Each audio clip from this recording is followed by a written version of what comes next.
Well, Dostoevsky, I believe it was in Crime and Punishment, although he makes the same point in many of his books, he makes a very fundamental point, and this is the kind of point that I think that people who haven't investigated these matters down this particular literary and philosophical pathway never grapple with. Dostoevsky said straightforwardly, if there's no God, so if there's no higher value, let's say, if there's no transcendent value, then you can do whatever you want. If there's no God or higher transcendent value, you can do whatever you want. I agree. I do actually agree with this idea. But I would also say the opposite is true. That if there is a God or higher transcendent value, you can still do whatever you want. And maybe you can even use the transcendent value or use the God to justify your actions. The actions of an individual or the actions of a group. And we don't have to look far to see that this is true. Of course, we can point to the latest insanities of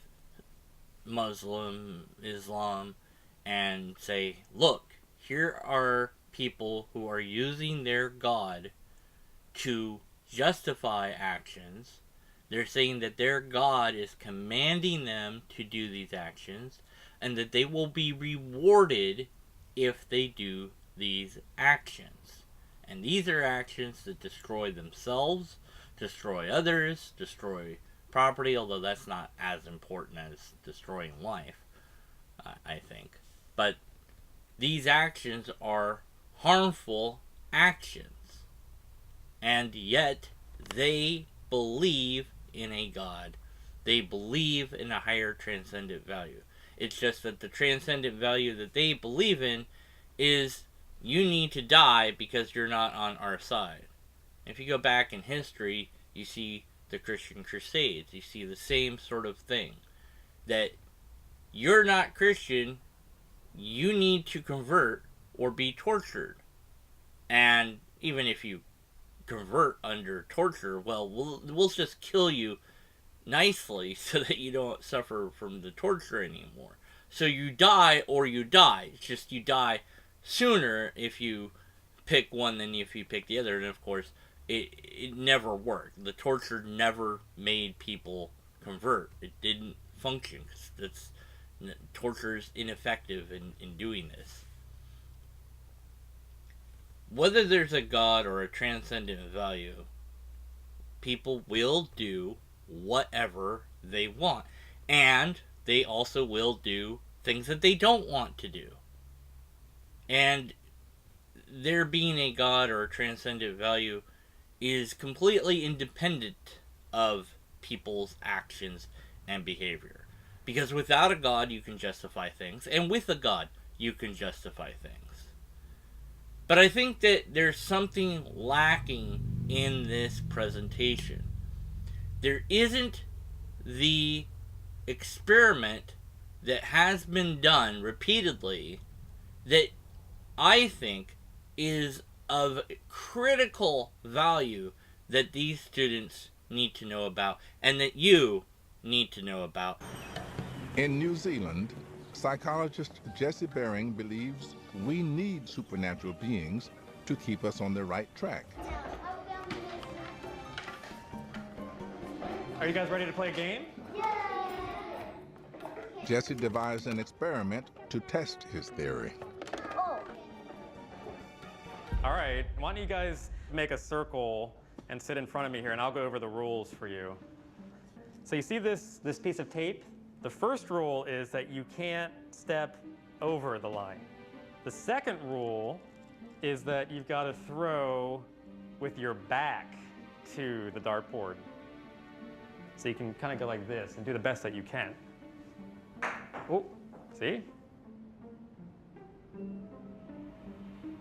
Oh, not that easy, is it? You're going to be playing this game one at a time, and the person that gets the most points on the dartboard gets a very special prize at the end of the day. All right, we'll see you guys in a little bit. Jesse watches through hidden cameras to see if the children cheat. So here we've got a little boy, and you can almost see the machinations in his mind. Let's see if he does it. You can hardly blame a 6-year-old for doing that. He really wants the prize, he thinks he can get away with it, and it's the normal child response. This little girl, look at her, she's going right over the line. And she's putting several balls on the board itself, and she's checking now to see if anybody's actually watching her or could see what she's just done. They think they're alone in the room, and why not cheat if you can get away with it, nobody's watching. But what if someone was watching? Jesse runs the exact same experiment on a new group of children and an invisible supernatural being. Now, before we begin, I wanted to introduce you guys to somebody really special who's in the room with us right now. Now, her name is Princess Alice. Have any of you ever heard of Princess Alice before? She's a very friendly, magical princess, and she's got a very special ability. She can make herself invisible. Princess Alice is sitting in that chair right now. So you guys go upstairs for now, and then we're going to bring you each down individually to play the game. With the kids believing they're under the gaze of an invisible princess, Jesse sees something remarkable. Now this little girl, she's being pretty good so far. Clearly not interested in breaking the rules. So here we've got a little girl, and she's actually touching the chair to see if maybe she can feel Princess Alice sitting there. Oh, she's saying Princess Alice. So she's clearly not cheating here. That's the power of belief. You know, these kids have never heard of her before, but all of a sudden she becomes real in their minds. Jesse's results are always the same. So what we've seen after testing hundreds of kids with this study is that kids that are told that Princess Alice is in the room with them when they're left alone are significantly less likely to cheat.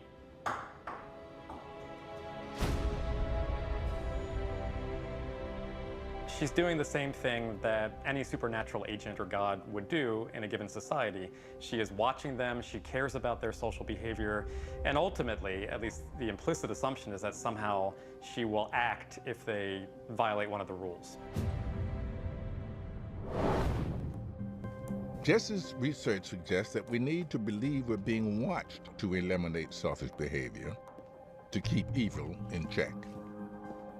So the proverbial question is, would you rob a bank if you thought that nobody could possibly know that you've done that? And I think if we're honest with ourselves, many of us would walk in there and actually take all that currency.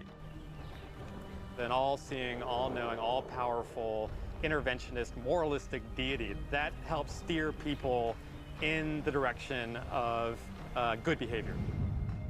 The reward of heaven and the threat of eternal punishment in hell keep us on the right track. And there you have it. Sometimes, and it seems that it's built into us, that if we believe something is watching us, we will behave better. But I'd like to see the opposite experiment done. I'd like to see if Princess Alice can make the kids misbehave. Princess Alice wants you to cheat, and that the person is going to stay there and observe, and so they know that they're being watched by the controller of the test, but they also believe that Princess Alice is encouraging them to cheat. So which one's more powerful? I'd like to see that performed, and various versions of that, maybe with and without the person there, and see if that variable fluctuates it or not. Because we know that people with beliefs in God do horrible actions because they believe their God has told them to do that. Even in the Bible, we've got Abraham being told by God, kill your son. And he goes to do it. He goes to do it. And to just say, well, but God stops him in the end, that's not the point. The point is he goes to do it because the moral of that story, and I put quotes around moral because I don't view it as moral, is obeying God is the right thing to do. The moral should be that Abraham says no to God, and then God rewards him for doing the right thing. And it says, even I, God, can't convince you to do what's wrong. That means you're a moral person, and you pass my test. Okay, that's better. But then it's set up so that, okay, well, obedience to God, that's the biggest thing, and then God's gonna dish out orders that you need to follow, and God will tell you don't kill and all that. But there are people out there, some of the mothers who have killed their kids believing that God told them to do this. One mother drowned her kids, another one stabbed them, whatever. And sometimes guys do this too, but it doesn't matter who's doing it. It's terrible, it's awful, it's despicable, it's despisable, it's sickening in the pit of our stomachs because we go no to that. And when they're in court and they go, well, God told me to do it, or the devil told me to do it, it's not an excuse. We don't view that as a legal way to get out of it. And so, whatever happens to them happens. I think that they should always go to a mental institution and get some serious psychotherapy done. But unfortunately and sadly, they're sent to prison, which I think is the wrong thing to do, unless we, drastically change how we do prisons. But it's a whole different can of worms there, okay? Princess Alice and experiments like this demonstrate, yes, humans can be modified in their behavior by believing that they're being watched.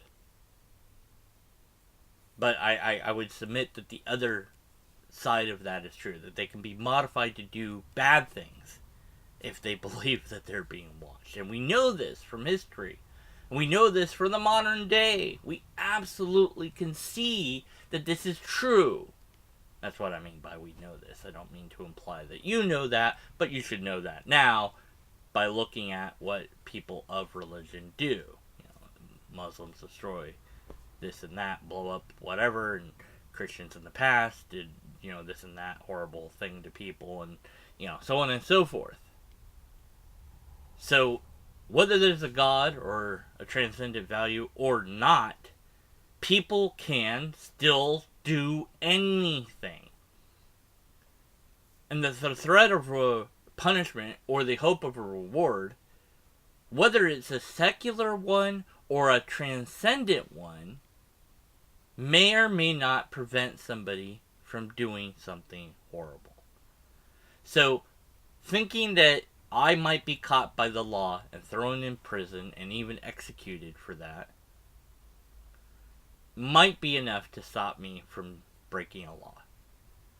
The thought that I will be seen by my God and that God will punish me for doing that terrible thing might be enough to stop me from doing that thing.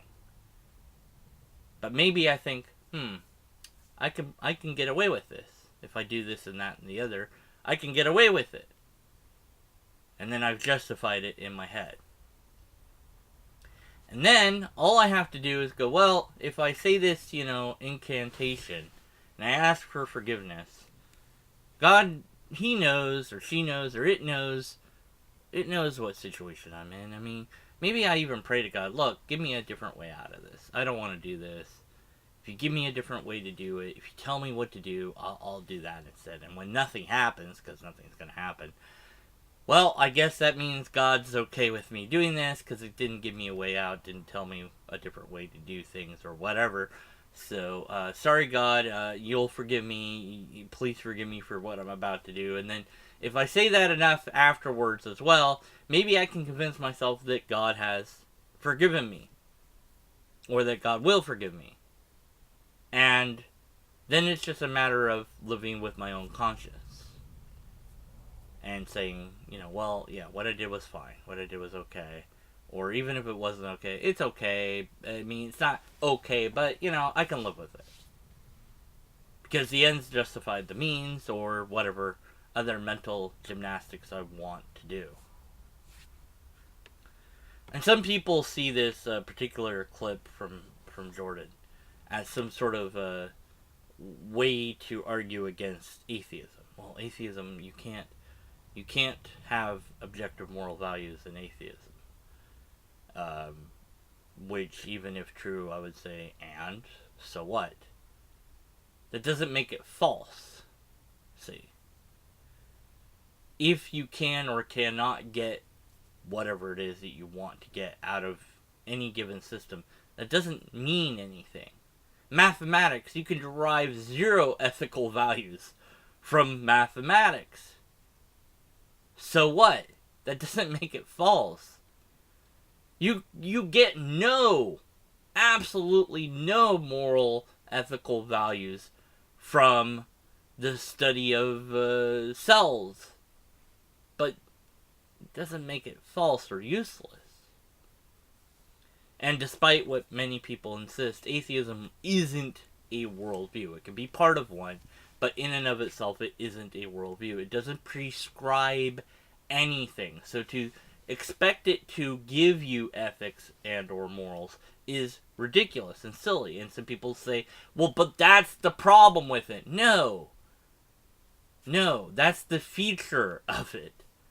It's not a bug, it's a feature. It's just part of what it is. You have to get your ethics somewhere else. Just like every single human has to do. You have to decide what ethics you want to try to adhere to. Whether you will or won't is another question. And maybe for you, believing in a God or believing in a transcendent value might help you to keep on the right path, or at least the path that you think is right, or maybe it won't. But it doesn't change, and it cannot change, whatever reality really is. So placing a giant consequence as the, well, if this is true, then this is true, doesn't make it so. And so here, even though I enjoy many of Dr. Peterson's things, I must once again disagree. It is a half-truth at best to say that if there's no God or transcendent value that you do whatever you want. Yeah, that's true. But it's also true that with a God or a transcendent value, you can do whatever you want. Because you can. And I would even say that I think that the idea, that getting the idea into people's brains that if you don't believe in God, you can now do anything. I think that's a scary idea. I think that's a bad idea. Because then it kind of like, I think that it might have the reverse effect. Like, if they stopped believing, then their brain is saying, you need to go do something bad because there's no God now. Maybe that's the case. And I don't know if there's any studies done about that, but who knows? I don't know that is the case. I'm just saying maybe it is. So let's not make this a, if there's a God, then there's morals. If there's not a God, then there's no morals. That whole argument, I think, it's just dead in the water. There's ethics, whether there's a God or not. Well, but is it really, really good if there's a God? Yes. Is it really, really good if there's no God? Yes. Kind of, sort of. Depends how you look at it. Because it's not that easy to say X is really good, because anybody can say that God says that X is bad. And anybody can say X is bad without a God. So we're still at the same problem. It's just when you add a God, I think you add another layer of complexity to an already complex or hypothetically complex problem. If you want to establish objective morals, you must pick an ethics that is establishing to those objective morals. The ethics is subjective because you have to pick a system, but then the morals follow the ethics. And that's the question that he's investigating. And you see, this is why I have such frustration, say, with people like Sam Harris, the sort of radical atheists, because they seem to think that once human beings abandon their grounding in the transcendent, that the plausible way forward is with a kind of purist rationality that automatically attributes to other people equivalent value. It's like, I just don't understand that. They believe that that's the rational pathway. First of all, I don't know that that is the case. I don't know that it is the case that this is what Sam Harris and others, whatever that refers to, whoever that refers to, do believe this. Why not ask them? Secondly, I don't understand this.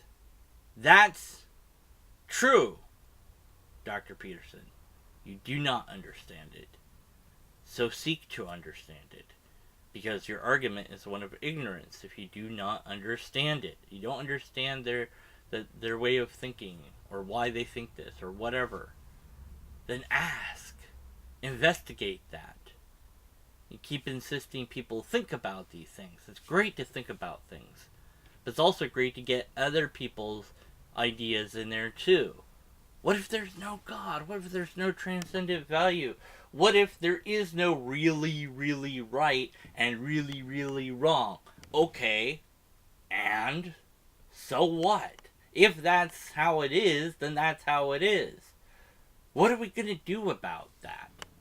Well, I don't know. We're just going to pretend like there's a God because it's utilitarianly useful to do that in most cases, except when it isn't, and hope that people pretend that there is a God that tells us to do nice things, not a God that tells us to do mean things? Is that the solution? I don't know that that's a good solution. What the hell is irrational about me getting exactly what I want from every one of you whenever I want it at every possible second? Why is that irrational? Because you will not be accepted within the group for long if you do that. Because the group will kick you out. It will not tolerate that behavior. So it is irrational for you to act that way in the long run. In the short term, yeah, you'll get what you want.